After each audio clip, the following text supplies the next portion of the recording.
नमस्कार, उत्तराखंड एक्सप्रेस में आप सभी का स्वागत है। मैं हूं नीलू। करते हैं खबरों की शुरुआत। उत्तराखंड के 5वें धाम के रूप में सैन्य धाम का शिलान्यास होगा और इस मौके पर रक्षा मंत्री राजनाथ सिंह स्वयं मौजूद रहने वाले हैं। आज ही शहीद सम्मान यात्रा का समापन भी होगा। शहीद सम्मान यात्रा के दौरान राज्य के शहीदों और सैनिकों के घरों से मिट्टी लाई गई थी और आज सैन्य धाम का शिलान्यास होगा। इस मौके पर रक्षा मंत्री राजनाथ सिंह मौजूद रहेंगे। आज बता दें आपको कि जो शहीद सम्मान यात्रा थी उसका समापन का दिन भी है।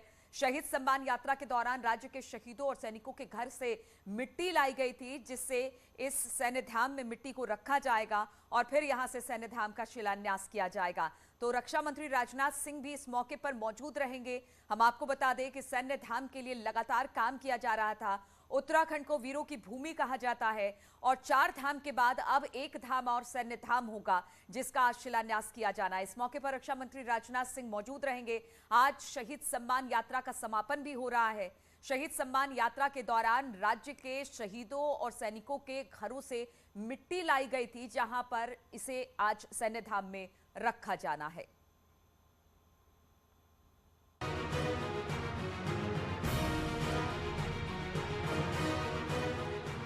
अप्रैल 2019 के लोकसभा चुनाव की रैली में प्रधानमंत्री मोदी ने उत्तराखंड में 5वां धाम सैन्य धाम बताया था।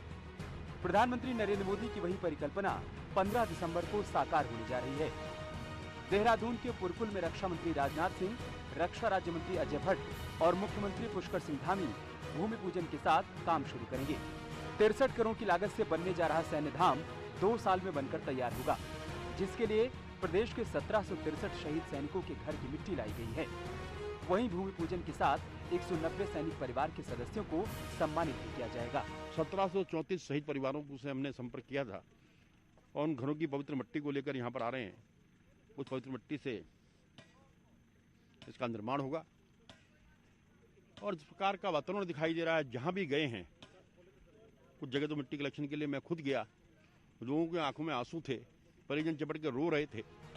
उत्तराखंड में सैनिक और पूर्व सैनिक बड़ी संख्या में हैं और चुनाव से पहले शहीद सम्मान यात्रा और सैन्य धाम का काम शुरू करके बीजेपी सैनिक परिवारों से कनेक्ट दिखाना चाहती है।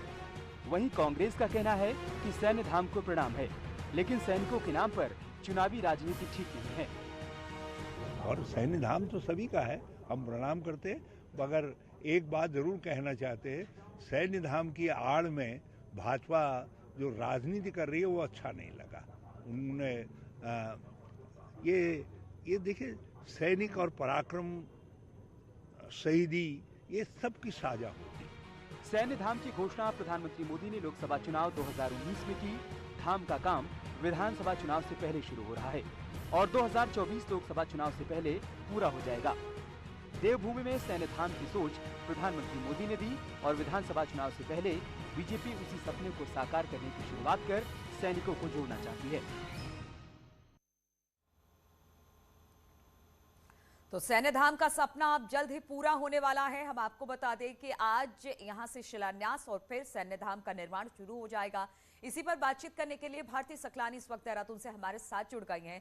भारती, अब तक उत्तराखंड को 4 धामों से जाना जाता था, लेकिन अब एक और धाम होगा, सैन्य धाम होगा। प्रधानमंत्री मोदी ने इसका सपना देखा था, जिसकी शुरुआत, जिसकी नींव आज रखी जानी है। बिल्कुल बड़ा दिन है आज बीजेपी के लिहाज से भी, अगर हम बात करें यहाँ पर नीलू, और 1734 शहीदों के यहाँ पर चित्र लगाए जाएंगे। उनके घरों से मिट्टी लेकर आई गई है और शहीद सम्मान यात्रा जो कि चमोली के सवाण से शुरू हुई थी, आज उसका भी समापन हो रहा है और साथ ही शिलान्यास हो जाएगा आज सैन्य धाम का, जिसके लिए रक्षा मंत्री राजनाथ सिंह सुबह तकरीबन 11 बजे पहुंचेंगे देहरादून और फिर यहां पर शिलान्यास का कार्यक्रम ये शुरू होगा। लेकिन इसमें सबसे खास बात जो है वो यही है कि अभी तक उत्तराखंड को 4 धामों के नाम से जाना जाता था, लेकिन अब ये परिकल्पना जो प्रधानमंत्री नरेंद्र मोदी ने देखी थी यहाँ पर, उसको अब साकार यहाँ पर करने की दिशा में कदम बढ़ाया जा रहा है। तकरीबन 2 साल का समय यहाँ पर लगेगा जब ये सैन्य धाम का काम पूरा यहाँ पर हो जाएगा। 63 करोड़ इसकी लागत यहाँ पर नीलू बताई जा रही है कि 63 करोड़ में की लागत में ये सैन्य धाम का यहाँ पर निर्माण पूरा होगा। यानी कि ये कहा जा सकता है कि आज जनसभा को जब संबोधित करेंगे वीर नारियों का जब यहाँ पर सम्मान होगा तो उस वक्त राजनाथ सिंह क्या अपना संबोधन देते हैं, क्या कुछ कहते हैं, क्योंकि सैनिक प्रदेश के नाम से भी उत्तराखंड को जाना जाता है, ये यहाँ पर देखना दिलचस्प होगा। नीलू, बहुत बहुत शुक्रिया आपका भारती हमारे साथ जुड़ने के लिए।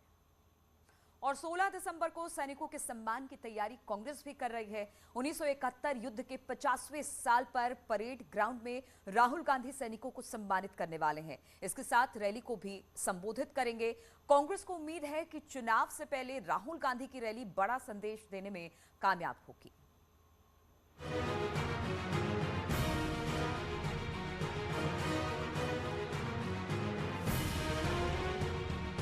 विधानसभा चुनाव से पहले कांग्रेस 16 दिसंबर को अपने सीनियर नेता राहुल गांधी की रैली की तैयारी में जुटी है। देहरादून के परेड ग्राउंड में बड़ी रैली कर कांग्रेस न सिर्फ सैनिकों को सम्मानित करना चाहती है, बल्कि उत्तराखंड की जनता को संदेश भी देना चाहती है। अपने पूर्व राष्ट्रीय अध्यक्ष राहुल गांधी की रैली में भीड़ जुटाकर जहां अपनी ताकत दिखाने की कोशिश की जाएगी, तो वहीं पार्टी युवाओं को रोजगार का भरोसा भी देना चाहती है।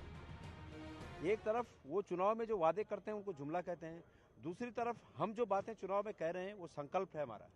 मैंने ये बात कही थी, आपने जो संकल्प शब्द मेरे मुंह से सुना होगा, इसी परिप्रेक्ष्य में सुना। मैंने कहा गणेश गोदियाल ने संकल्प कर रखा है कि इस प्रदेश को बेरोजगारी से मुक्त करना है, और मेरे ये विचार भगवान बद्री विशाल जी की कृपा से कांग्रेस पार्टी की सरकार में स्थान पाएंगे, मेरा विश्वास है, और मैं इस बात को करके रहूंगा, ये मेरा संकल्प है। विधानसभा चुनाव हो या 2019 का लोकसभा चुनाव, राहुल गांधी वो असर नहीं छोड़ पाए, लेकिन कांग्रेस को 2022 चुनाव से पहले उम्मीद है कि राहुल गांधी की बात देवभूमि के लोगों पर असर जरूर डाल पाएगी।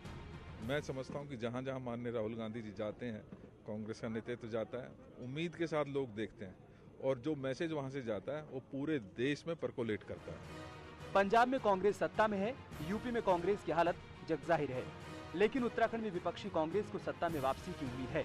ऐसे में 16 दिसंबर को राहुल गांधी की रैली पर कांग्रेस की बड़ी उम्मीदें टिकी हुई हैं। दीपांकर भट्ट, न्यूज़ 18 देहरादून।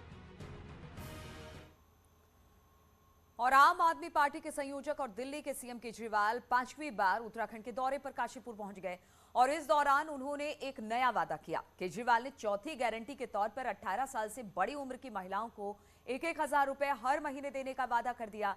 आम आदमी पार्टी पहले ही रोजगार गारंटी, मुफ्त बिजली गारंटी और तीर्थ यात्रा गारंटी दे चुकी है। केजरीवाल ने कहा कि प्रदेश में आम आदमी पार्टी की सरकार बनने के बाद सभी वादे पूरे किए जाएंगे। साथ ही केजरीवाल ने वादा किया कि सरकार बनने के 1 महीने के अंदर अंदर 6 नए जिले बना दिए जाएंगे। आम आदमी पार्टी की सरकार बनने के बाद 18 साल से ऊपर की हर महिला को हर महीने उसके अकाउंट में 1,000 रुपए डलवाएंगे।